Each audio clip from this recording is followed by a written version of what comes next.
Hey video school friends, Phil here. Today I'm excited to do a behind the scenes video for the latest food doc style video that I put on my personal channel. A while ago I put one out on baking sourdough bread, and this is the next in this quote unquote series. And a lot of people enjoyed the behind the scenes video that I shared talking about the process, the tools I use, going over some of the scenes and things like that in what it took to make this video. And so let's get into it. If you haven't watched the whole thing, I'll leave a link down below to the actual video there, so you can watch the whole thing without any interruptions.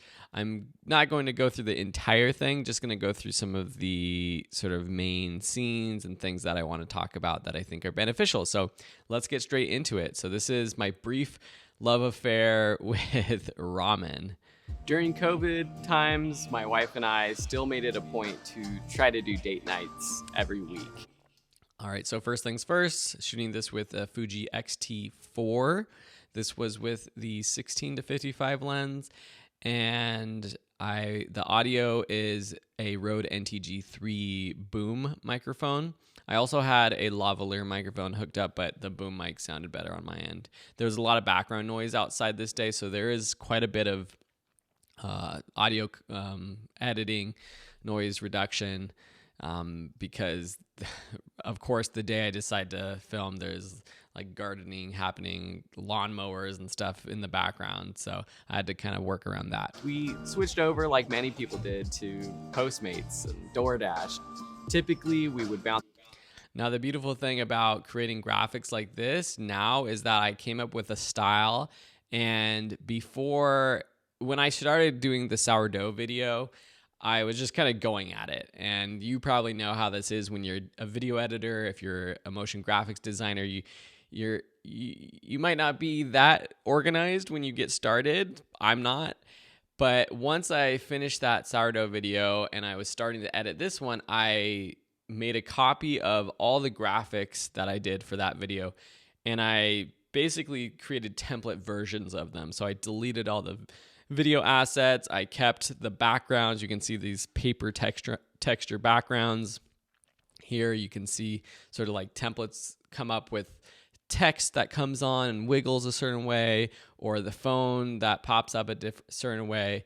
And so editing this video and doing the graphics for it was a lot easier because I already had all of those assets. Round from Mexican to Mediterranean to Chinese to Thai to sushi, and then repeat that cycle. But same with the sound effects. A lot of sound effects I reused from that other video. Again, to try to keep that similar vibe and style, I also downloaded several new ones, and most of my sound effects, the visuals, the photos are coming from Storyblocks. Or my music is from Epidemic Sound, and some photos are from Unsplash. So Unsplash is free, the other two are a paid option. 1 4-week period where every Saturday night we looked at each other and said, ramen.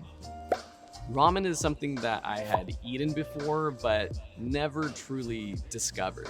Trying real ramen from ramen shops in the area inspired me to want to learn more about it.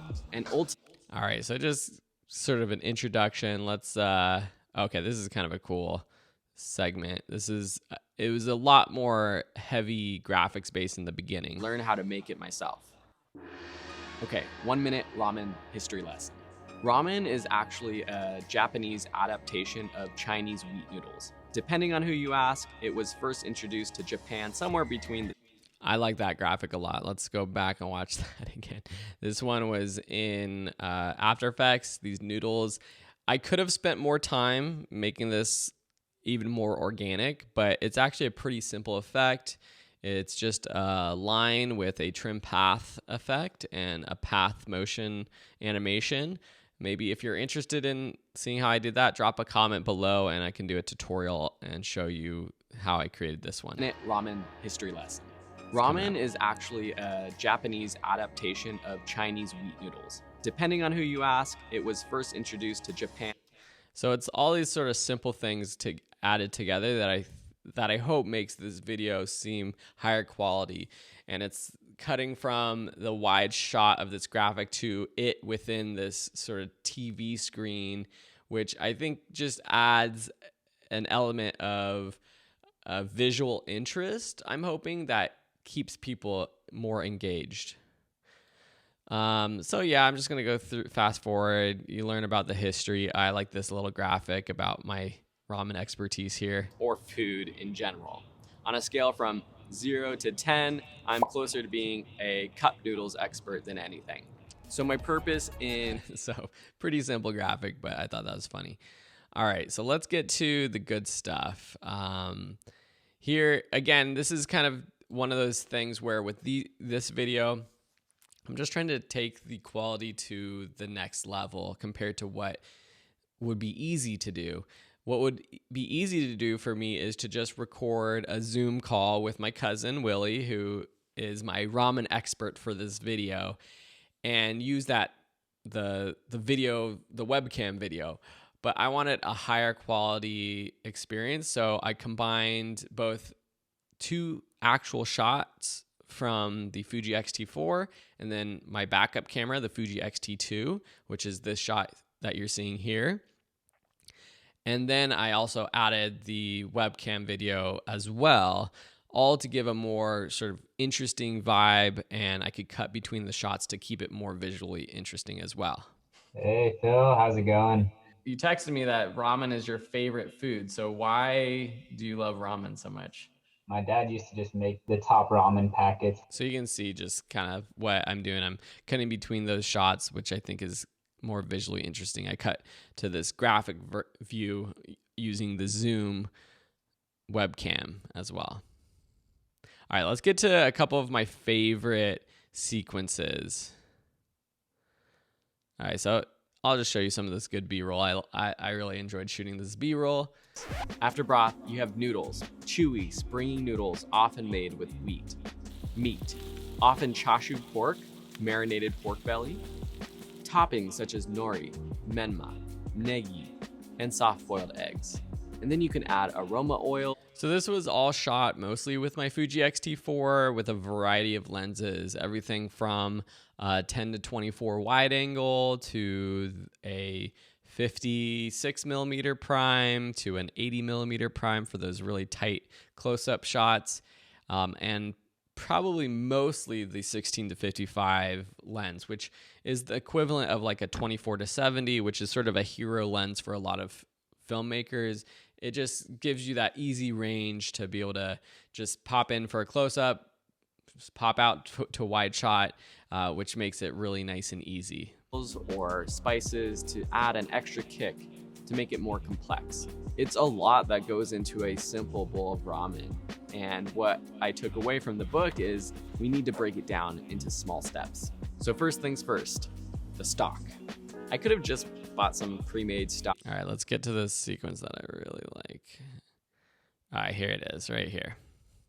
I loved how I was able to, and I hope you enjoyed too, I pay attention to how I am cutting on the beats. And then instead of cutting on the beats, I use the chopping of the ingredients to hit the beats as well.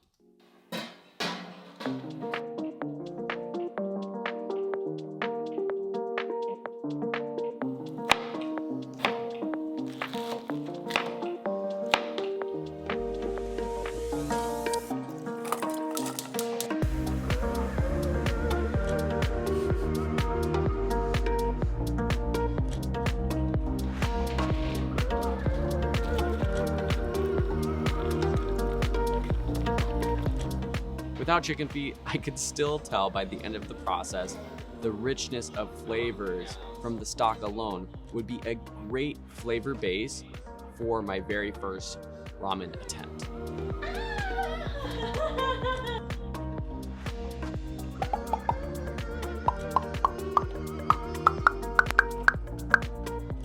Speaking of, all right, so a couple of things that I really thought were cool there is, of course, the editing to the beat, but also those slow zoom in and zoom out.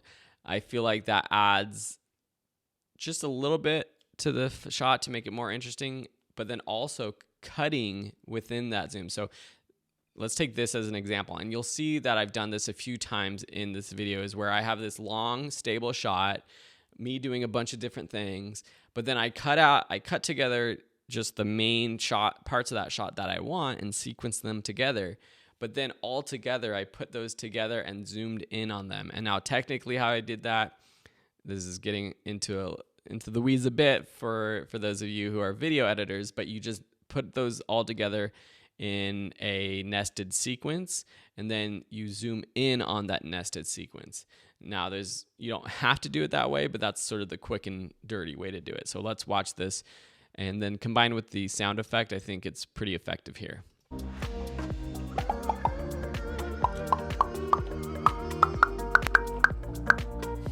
Speaking of attempts, let's talk chashu. So I thought that sequence was pretty good. This is another one. Oh, here's a zoom out, and just everything, the sound effects and everything sound good. It wasn't going to be the same type of meat or experience as the ramen bowls that we were getting from our local ramen shop.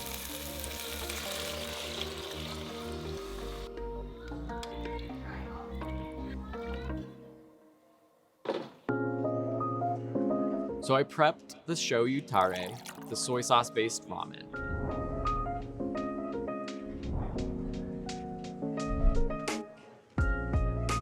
So again, just using that sort of zoom out technique, I thought that was pretty good. I go in, we try our food for the first time, slow down the video a little bit, add some photos that I used. Let's see what else might be interesting for you guys watching this right now. Couple more interesting sequences with my kids eating than I had guessed it would be. Yummy? It goes with the chopstick. Look at Like what? The meat?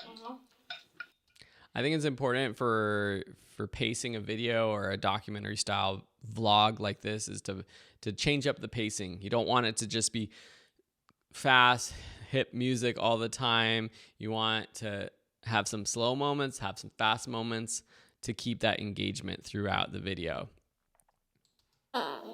Good job. Miso, which is typically what I order from ramen shops, and quickly became my favorite. Coming up.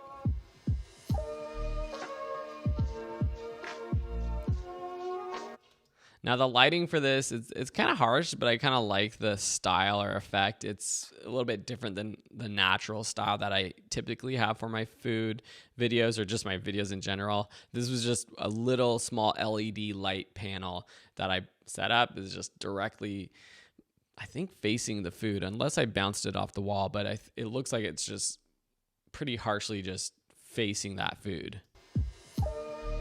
And this was shot at 120 FPS, so I can slow it down quite a bit.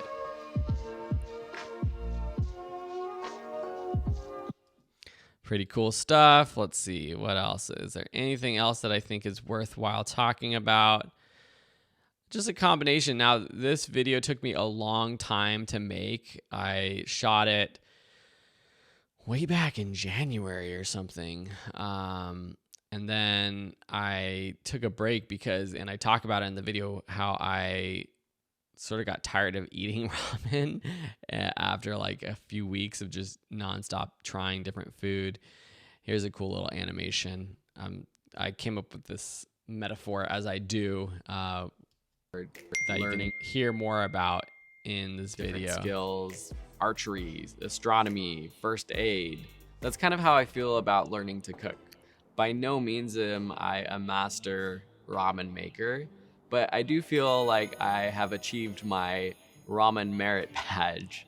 It's one more meal that, for some reason, it looks like it's out of sync right now. Hopefully that wasn't with the, weird. Anyways, that pretty much wraps up the end of that video, and I definitely encourage you to just check it out, watch it. I hope that you enjoy the whole thing. Of course, you get hopefully more of like the emotion and everything that I'm trying to get across with this video if you watch the whole thing. But it's just an example of what I'm trying to do personally to get more creative, to use the skills that I have in the space I have. Sometimes I think that for several years, just the past several years, as I grew my family, we had 3 kids in the past several years, got really busy with that on top of running video school. It's hard to make time to do some of the more creative projects that are really what I'm passionate about. And for a while, I was always like, what is trying to come up with an idea for the next big documentary or next short or thing that I wanted to do. But at the end of the day, it just comes down to doing it. Just pull out the camera, make a video about whatever you're passionate right then and there. And that's what this food series is all about. At the start of this year, my wife Isabel was like, why don't you just do something with food?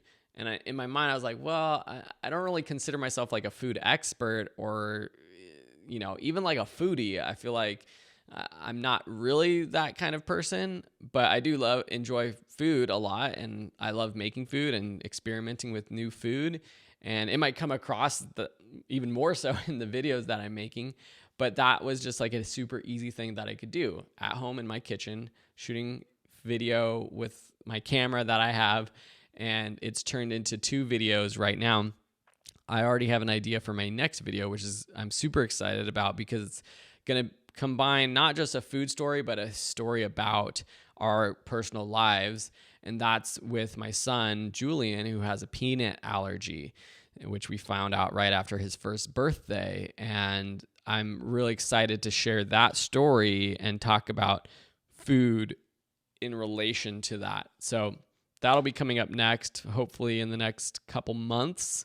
I'm not going to hold myself to any sort of faster schedule, but between then and now, hopefully I'll get another creative video up on my channel as well, because I'm posting a couple other ones there as well, not just food topics. So anyways, let me know if there's anything about this video or anything else that I'm doing that you would like a tutorial on or a specific video on. Just let me know in the comments. Hit that subscribe button if you haven't done so already on my personal channel and this one. And much love going your way. Thanks a lot. Have a beautiful one.